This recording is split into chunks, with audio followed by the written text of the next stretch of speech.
பொறுத்த வரைக்கும் இந்தியாவோட ஃபிக்சர்ஸ் பார்த்தா 3 கேம்ஸ் விளையாடுற மாதிரி இருக்கும்ல குரூப் ஸ்டேஜ்ல.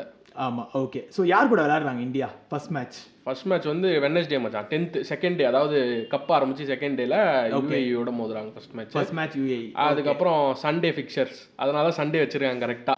என்கிட்டயே விளையாடு சண்டே ரைவல்ஸ்.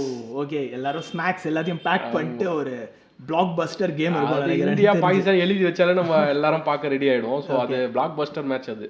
ஆமா, அது சண்டே நடக்குது. அதுக்கப்புறம் அதே அந்த வீக்லயே ஃப்ரைடே வந்து ஓமனோட. ஓகே.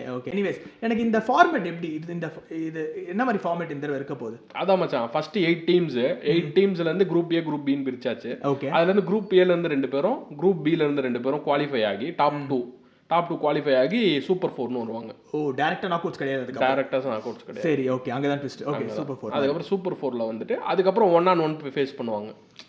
அதாவது ஏல இருந்து ஃபர்ஸ்ட் வந்த டீமோ, பில இருந்து ஃபர்ஸ்ட் வந்த டீமோ, ஏல இருந்து ஃபர்ஸ்ட் வந்த டீமோ, செகண்ட் வந்து அதுல இருந்து குவாலிஃபை ஆகி அதுல யார் ஜெயிக்கிறா, யார் பாயிண்ட்ஸ் வைஸ் அதிகமா இருக்காலோ அவங்க வந்து திரும்பி லீக் பேஸ்ல நடக்கும், நாக் அவுட் கிடையாது. அதுக்கப்புறம் கூட டாப் 4ல கூட.